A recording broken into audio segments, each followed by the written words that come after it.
nouvelle édition sur ESAE TV. Mesdames et messieurs, bonsoir. Tout de suite les titres du journal. Attendu au tribunal de première instance de Cotonou pour une comparution dans un dossier de flagrant délit, Atao Mohamed Henouro n'a pas pu se présenter pour des raisons d'ordre sanitaire. L'audience est renvoyée au 12 juin prochain. Le carrefour Sika Toyota se trouve dans un état de dégradation avancée et ce depuis plusieurs mois. À suivre dans cette édition, le constat fait par nos reporters qui nous relatent le calvaire des usagers de ce tronçon. Très consommé dans les ménages au Bénin à travers diverses recettes, le gombo est un aliment riche en nutriments et en vertus thérapeutiques. Dans ce journal, nous vous proposons un zoom sur les commerçantes de ce légume. À nouveau, bonsoir. Prévu pour comparaître devant les tribunaux de Cotonou dans un dossier de flagrant délit, le député de la 15e circonscription électorale, Atao Mohamed Henouro, n'a pu se présenter ce jour pour des raisons de santé. Le juge a renvoyé l'audience au 12 juin prochain en l'absence du prévenu. Les parents et partisans sont repartis déçus de n'avoir pas pu voir le député. Son conseil, maître Alfred Bokovo, s'exprime après ce report. On l'écoute. Le dossier a été renvoyé au mardi 12 juin pour extraction du prévenu. Étant donné son état de santé, le juge a appelé mais il n'était pas dans la salle. Voilà. Je n'ai aucune appréciation à faire de ce report. On ne peut pas juger une personne en son absence. Et pour ces raisons, le juge ne pouvait pas organiser les débats, étant donné que le principe, c'est le contradictoire. Donc c'est pour ces raisons que le juge a renvoyé au 12 juin pour l'extraction du prévenu. Restons au tribunal de première instance de Cotonou où le procès Laurent Métoyon et ses co-accusés a été reporté au 29 mai prochain. Vous aurez des précisions dans nos prochaines éditions. Un peu plus tôt, dans la soirée d'hier, Alfred Bokovo, l'avocat de défense du député, Mohamed Atao Henouro et Aboubakar Baparapé, le président de l'Organisation de défense des droits de l'homme et des peuples, ont animé une conférence de presse. Une sortie médiatique à travers laquelle ils ont eu à faire part à l'opinion publique, nationale et internationale, des irrégularités révélées dans cette affaire. Ils sont revenus sur la supposée agression du parlementaire. Reportage. Maître Alfred Bokovo, l'avocat de défense du député Mohamed Atao Henouro, au cours d'une sortie médiatique hier, a dénoncé les accusations portées à l'encontre de son client. Il est également revenu sur la supposée agression du député. Vente de médicaments falsifiés, fourniture, offre de fourniture, trafic de produits médicaux contrefaits, fabrication ou la fourniture de produits médicaux ne remplissant pas les exigences de conformité, association de malfaiteurs, blanchiment de capitaux, faux et usage de faux en écriture privée. 6 personnes qui se jettent une personne qui lui donnait des coups parce qu'il voulait se débattre. Et moi-même, j'ai voulu aller à son secours, j'ai reçu des coups à l'abdomen et au visage. Et c'est dans ces conditions qu'on nous a amenés dans le bureau du juge. Mais plus grave, dans le bureau de ce juge, le commissaire Brice Alowanou est venu, lui tout seul, pour dire qu'il allait enlever mon client parce qu'il ne devrait pas se trouver devant le juge des libertés et de la détention et que lui devait l'emporter. Mais excusez-moi, je vais utiliser le mot fond que j'ai utilisé. Écousui dans nos coutumes. Ça veut dire quoi? Ça veut dire qu'il s'est jeté sur lui et l'a trituré comme on triture les légumes qu'on veut préparer ou quelque chose qu'on veut faire. Mais en réalité, il n'y avait aucune raison juridique de le détenir. On en était là. On en était là parce que mon client ne pouvait manifestement pas se lever, se réveiller, il était raide. C'est le procureur de la République même qui a ordonné, qui a appelé le SAMU, qui est arrivé sur les lieux pour nous transporter. Aboubakar Baparapé, présent aux côtés de son confrère, a rappelé la date du 7 mai. Il estime que les droits du député sont violés parce qu'il est de la minorité parlementaire. À partir du moment où, objet d'un mandat d'arrêt illégal, puisque l'article 90 est clair, le député bénéficiant de l'immunité parlementaire ne peut même pas être recherché à l'occasion d'un crime ou d'une infraction correctionnelle. Je n'invente rien, c'est l'article 90 qui le dit. On vous a fait croire, vous non-juristes, que dès lors qu'il s'est présenté, on doit d'abord exécuter le mandat. Le garde des Sceaux le sait, le procureur le sait. La preuve, c'est que ce n'est pas un substitut. Ce n'est pas un substitut qui a requis au moment où le juge des libertés et de la détention devrait prendre son ordonnance de refus d'arrestation. Les deux avocats ont rappelé que le Bénin est un état de droit et demandent au juge d'être impartial et indépendant. Dégel de la forme sociale à présent. Toujours dans la soirée de ce lundi 7 mai 2018, les représentants des centrales syndicales, la COSI Bénin, la CSTB et l'UNSTB étaient face aux professionnels des médias à la Bourse du Travail. C'était pour rendre publique la décision issue des assemblées générales tenues dans les 12 départements vendredi dernier. Ils ont également invité les travailleurs à reprendre leurs postes respectifs à partir de ce jour, mardi 8 mai 2018. Suivez cet élément pour en savoir davantage. Le spectre de l'année blanche est de plus en plus écarté au Bénin.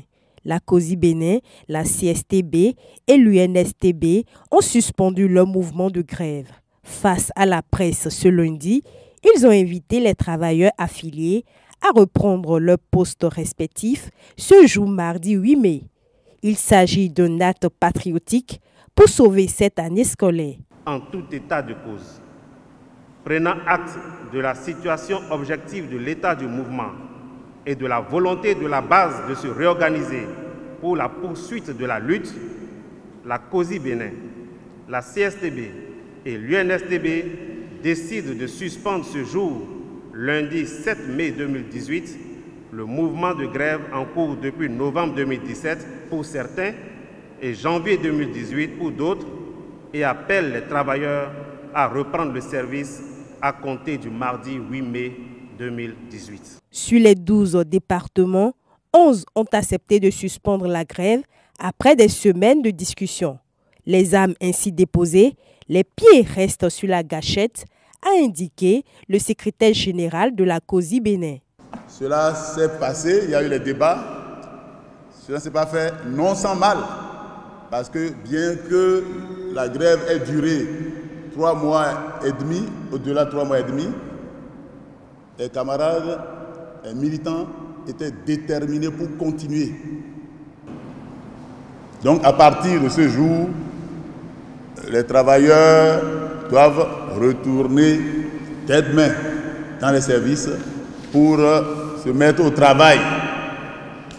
Nous les invitons à respecter, à faire ce repli en ordre pour préserver intactes les chances de nous remobiliser pour d'autres luttes, les luttes à venir. Les centrales invitent le gouvernement béninois à saisir cette occasion pour convoquer les négociations afin de trouver des solutions aux revendications.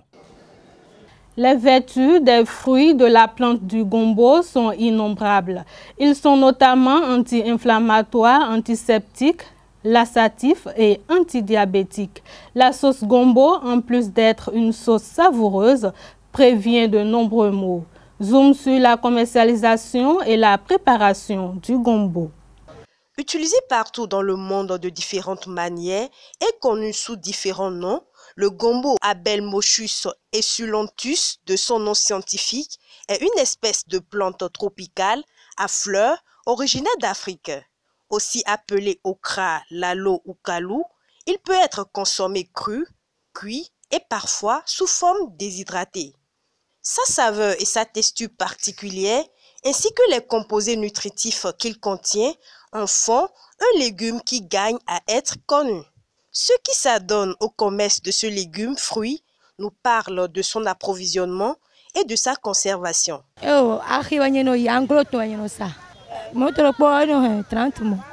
Ça dépend des blagues. Mais là, nous avons mis des gommes en détail. Ça 8 000, ça 9 000, ça 7 500. Ça dépend des blagues. Colique, ça tchakaton, ça tchakaïzen.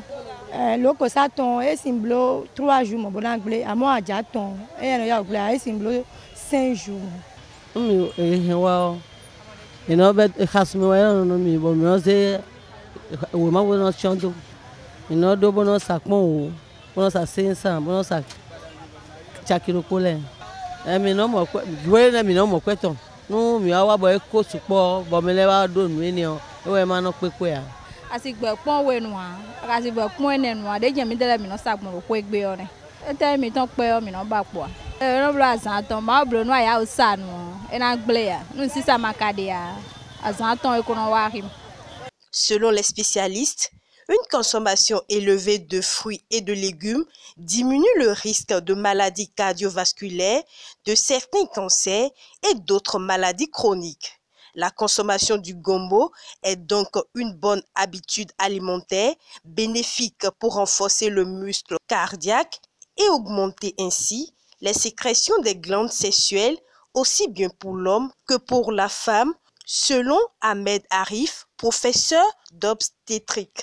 Le gombo fait également office d'aliment, d'infusion et de complément alimentaire.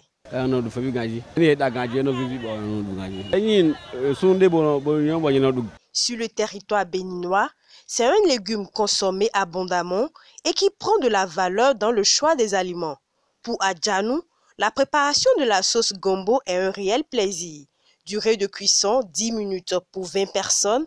Elle prend comme ingrédients des gombos, évidemment, du poisson, du crabe, du sel, du poivre, du piment, du amande-vivet, du langouin, de l'huile rouge et du gboman pour un goût adouci.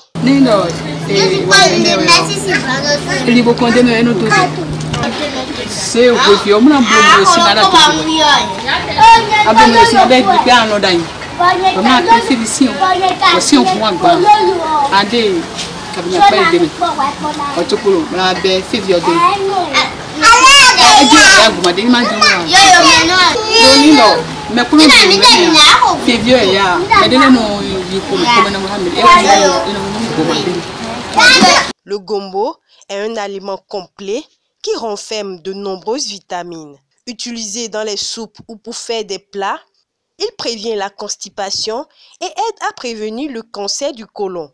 La consommation régulière de ce légume fruit sous forme d'infusion, 1 à 2 tasses par jour, détruit les cellules cancérigènes. L'axe routier Sika Toyota Étoile Rouge est difficile d'accès aux usagers. Fissures d'Odan créées par les dégradations sont autant d'obstacles qui bloquent la circulation sur cet axe. Suivez à travers ce reportage le constat fait par une équipe de ZAE TV. Dégradée depuis plusieurs mois, la voie au niveau du carrefour Sika Toyota en quittant Godomé pour l'Étoile Rouge est devenue un calvaire pour tous les usagers qui empruntent cet axe stratégique de la plus grande ville du Bénin. Le goudron est endommagé et a pris la forme des dos d'âne, des fissurations de part et d'autres qui affectent une partie du corps de la chaussée. On passe par là, il y a la voie est faite sous forme de dos d'âne sur la voie là. Ce qui ralentit d'abord la circulation. Et quand tu es en moto, tu as des douleurs, des courbatures souvent dans le corps. après avoir préparé le passage. Et bon, comme autre difficulté aussi, ça endommage aussi les motos. Souvent nos motos là, c'est souvent en plastique. Donc à force de prendre par là, ça diminue la qualité de vie même de la moto.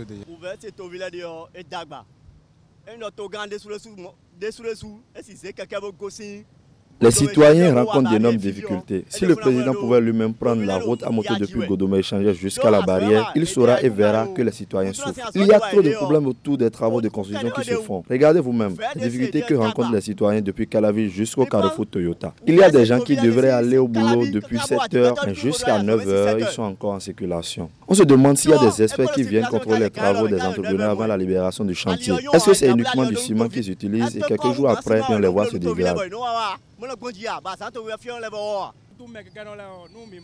Nous les hommes rencontrons trop de difficultés. Surtout après des allers-retours sur cette voie, nous rentrons fatigués avec des douleurs. Parfois, tu te couches et tu n'as même plus envie de te relever car les trous qu'il y a sur la voie nous créent assez de courbatures. Des accidents, de retard et parfois des conflits entre usagers de la route sont courants sur cet axe. Des mesures doivent être prises par les autorités à divers niveaux pour assurer la sécurité des populations au carrefour Sika-Toyota. Nous prions les autorités de trouver des moyens pour refaire cette voie le plus tôt possible. J'aimerais juste demander aux autorités de bien vouloir venir revoir la voie afin de refaire la voie pour que le passage à ce niveau soit facile à utiliser. La voie n'est pas du tout bonne, elle est dégradée. Je demande aux autorités de venir s'asseoir au bord du goudron afin de constater eux-mêmes ce qui se passe.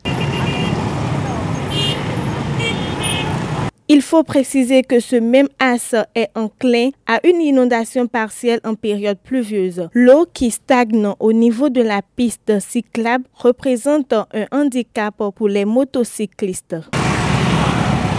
La 15e édition du Tour cycliste du Bénin a pris son envol. Ce jour, à Tanguieta, dans le Septentrion, le Burkinabé Salifou Yarbanga remporte la première étape de la Petite Reine et gagne le maillot jaune. 116 coureurs ont effectué les premiers coups de pédale sur une distance de 126 km de Tanguieta à Djougou.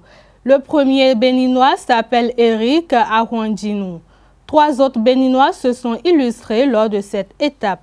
Il s'agit de Bachiki Abdou, vainqueur du maillot des combinés, d'Augustin Amoussouvi, maillot élégant, et d'Emmanuel Sabo, échappé du maillot équipier béninois. Étaient présents à ce coup d'envoi 7 des 10 pays annoncés, le Bénin, pays hôte, avec 2 équipes, le Burkina Faso, la Côte d'Ivoire, le Cameroun, le Niger, le Nigeria et le Togo.